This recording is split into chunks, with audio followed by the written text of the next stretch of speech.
പ്രിയപ്പെട്ടവരെ എല്ലാവർക്കും നമസ്കാരം. ഇന്നത്തെ നമ്മുടെ വീഡിയോ എന്ന് പറയുന്നത് നമുക്ക് കുറച്ച് വലിയ തിലോപ്പിയ കിട്ടിയിട്ടുണ്ട്. തിലാപ്പിയ എന്നാണ് ഞാൻ ഗൂഗിളിൽ നോക്കിയപ്പോൾ കണ്ടത്. പക്ഷെ നമ്മുടെ നാട്ടുമ്പുറത്തുകാർ കൂടുതലും പറയാറുള്ളത് തിലോപ്പിയ എന്നാണ്. പിന്നെ കറക്റ്റ് സിലോപ്പിയ എന്നാണ് എല്ലാവരും പറയുന്നത്. പക്ഷേ കറക്റ്റ് ഇതിൻ്റെ പേരെന്താണെന്ന് അറിയോ? തിലാപ്പിയ കേട്ടോ. അപ്പോൾ പേരെന്തോ ആയിക്കോട്ടെ, ഈ ഐറ്റം നമുക്ക് കിട്ടിയിട്ടുണ്ട്. നമ്മുടെ ഒരു ഫേവറേറ്റ് ഐറ്റമാണ്. എന്താണെന്ന് വെച്ചാൽ ഇത് ഫ്രൈ ചെയ്തും കറിയൊക്കെ വെച്ച് കഴിഞ്ഞാൽ ഒത്തിരി അറിയത്തില്ലാത്ത ഒരു കരിമീനാണെന്ന് ഓർക്കത്തുള്ളൂ. ചിലവർക്കിത് പാടത്തൊന്നും വളർത്തുന്ന ഒരു മീനൊക്കെ ആയതുകൊണ്ട് വലിയ ഇഷ്ടമൊന്നുമില്ല. അപ്പോൾ ഞാൻ ഇങ്ങനെ മീൻ വാങ്ങാനായിട്ട് പോയപ്പോൾ അവിടെ നല്ല പിടയ്ക്കുന്ന മീനെ കൊണ്ട് ഒരു വലയിട്ട് അവർ കൊടുത്തതാണേ. അത് കണ്ടപ്പോൾ അങ്ങനെ മേടിച്ചതാണ്. അപ്പോൾ ഇച്ചിരി വലിയ തിലോപ്പിയയുടെ ക്ലീനിങ് ആണ് ഇന്നത്തെ നമ്മുടെ വീഡിയോയിൽ ഉൾപ്പെടുത്തിയിരിക്കുന്നത്. അപ്പോൾ നമുക്കൊന്ന് ക്ലീൻ ചെയ്യാം. ഈ സൈസിലുള്ള തിലോപ്പിയയ്ക്ക് നല്ല ടേസ്റ്റാണ്. മപ്പാസൊക്കെ വെച്ചാൽ കരിമീൻ വരെ മാറി നിൽക്കും. അപ്പോൾ വീഡിയോ ലൈക്ക് ചെയ്യാനും കമൻറ്റ് ചെയ്യാനും ഷെയർ ചെയ്യാനും മറക്കല്ലേ.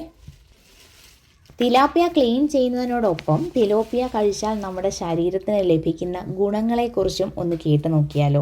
അപ്പം എന്താ നമുക്ക് ഫസ്റ്റിലെ തിലോപ്പിയ ക്ലീൻ ചെയ്യാം. അതിലൂടെ ഇത്രയധികം ഗുണങ്ങൾ തിലോപ്പിയയ്ക്ക് ഉണ്ടായിരുന്നോ എന്ന് നിങ്ങൾ ചിന്തിച്ചു പോകും. അപ്പം നമുക്കൊന്ന് കേട്ട് നോക്കാം. തിലാപ്പിയയിൽ കൊഴുപ്പ് വളരെ കുറവാണ്, പ്രത്യേകിച്ച് സാച്ചുറേറ്റഡ് ഫാറ്റ്. ഇത് ഹൃദയാരോഗ്യം സംരക്ഷിക്കാൻ ഉത്തമമാണ്.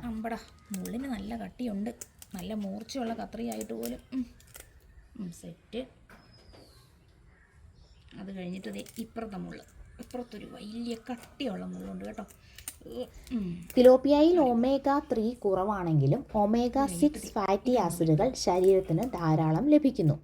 കുറഞ്ഞ കൊഴുപ്പും ഉയർന്ന പ്രോട്ടീനും ഉള്ളതിനാൽ വെയ്റ്റ് ലോസ് ഡയറ്റുകളിൽ ഉപയോഗിക്കാം. തിലാപ്പിയയിൽ അടങ്ങിയിരിക്കുന്ന വിറ്റാമിനുകളും മിനറലുകളും എന്തൊക്കെയാണെന്നറിയണ്ടേ?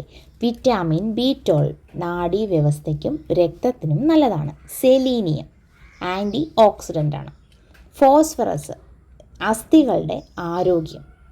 Niacin B3 energy metabolism. തെറ്റായ രീതിയിൽ ഫാമുകളിൽ വളർത്തുന്ന തിലോപ്പിയയ്ക്ക് ഗുണം കുറവായിരിക്കും. തിലാപ്പിയയുടെ വെറൈറ്റി റെസിപ്പിയൊക്കെ ആയിട്ട് ഞാൻ വരുന്നുണ്ട്. അപ്പോൾ നമ്മുടെ പേജ് ഫോളോ ചെയ്തിട്ടില്ലെങ്കിൽ ഇപ്പം തന്നെ ഫോളോ ചെയ്ത് കൂടെ കൂടാൻ മറക്കണ്ട. വീഡിയോസൊക്കെ ഇഷ്ടമായാൽ ലൈക്ക് ചെയ്യാനും നിങ്ങളുടേതായ അഭിപ്രായങ്ങൾ കമൻറ്റ് ചെയ്യാനും മറക്കണ്ട. അങ്ങനെ നമ്മുടെ തിലോപ്പിയയുടെ മുള്ളൊക്കെ കളഞ്ഞിട്ടുണ്ട്. ഇനി നമുക്ക് ചെത്തിയെടുക്കാം. ചെത്തുമ്പോൾ നല്ല ക്ലീൻ ആയിട്ട് വരുവാണെങ്കിൽ രക്ഷപ്പെട്ടു, കല്ലിൽ തേക്കേണ്ട ആവശ്യം വരുന്നില്ല. പിന്നെ തിലോപ്പിയയും കരിമീനും ഒക്കെ എളുപ്പത്തിൽ കല്ലേൽ തേക്കാതെ തന്നെ ക്ലീൻ ചെയ്യുന്ന എങ്ങനെയാണെന്ന് നിങ്ങൾക്കറിയാവോ? അങ്ങനെ അറിയാമെങ്കിൽ നമ്മുടെ ഒന്ന് കമൻറ്റ് ബോക്സിൽ ഇട്ടോളൂ. അടുത്ത വീഡിയോയിൽ നമ്മൾ എളുപ്പത്തിൽ ക്ലീൻ ചെയ്യുന്ന രീതി അപ്ലോഡ് ചെയ്യുന്നതായിരിക്കും. ഞാൻ ഈ വീഡിയോ എഡിറ്റ് ചെയ്തുകൊണ്ടിരിക്കുന്ന സമയത്താണ് കോഴി കൂവുന്ന ശബ്ദമൊക്കെ ശ്രദ്ധിച്ചത് കേട്ടോ.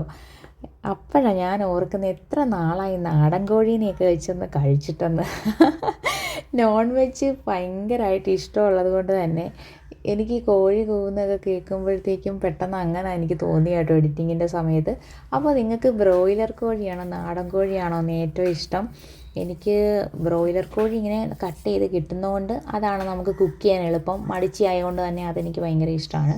പക്ഷേ നാടൻ കോഴി അങ്ങനെ കിട്ടുവാണെങ്കിൽ അതാണ് നമ്മുടെ ഹെൽത്തിന് നല്ലത് അല്ലേ?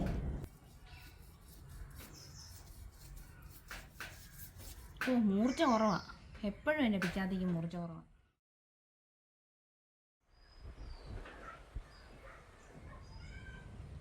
ഇനി നമുക്ക് ചെകിളകൾ അഥവാ ശകുലങ്ങൾ നമുക്ക് കളയാം കേട്ടോ. ചെകിളയ്ക്ക് ശരിക്കും ശകുലം എന്ന് പേരുണ്ടെന്ന് നിങ്ങൾക്കറിയാമായിരുന്നോ? അറിയാത്തവർക്ക് എൻ്റെ വീഡിയോയിലൂടെ ഫസ്റ്റ് അറിയാൻ പറ്റിയല്ലോ. ജലജീവികളുടെ ശ്വസന അവയവമാണ് ചെകിളകളെന്നും വെള്ളത്തിൽ നിന്ന് ഓക്സിജൻ എടുക്കാനും കാർബൺ ഡൈ ഓക്സൈഡ് പുറത്തു വിടാനും ഇത് സഹായിക്കുന്നു എന്നൊക്കെ നമ്മൾ കൊച്ചു ക്ലാസ്സിൽ പഠിച്ചിട്ടുണ്ടല്ലോ അല്ലേ?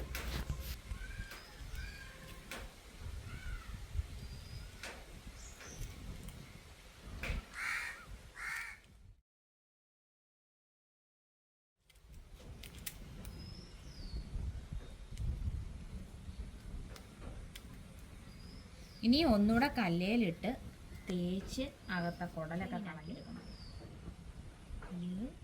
അപ്പോൾ ലൈക്കും കമൻറ്റും ഒക്കെ വാരി എറിയാൻ മറക്കണ്ട. അടുത്ത വീഡിയോ ആയിട്ട് ഞാൻ പെട്ടെന്ന് വരും.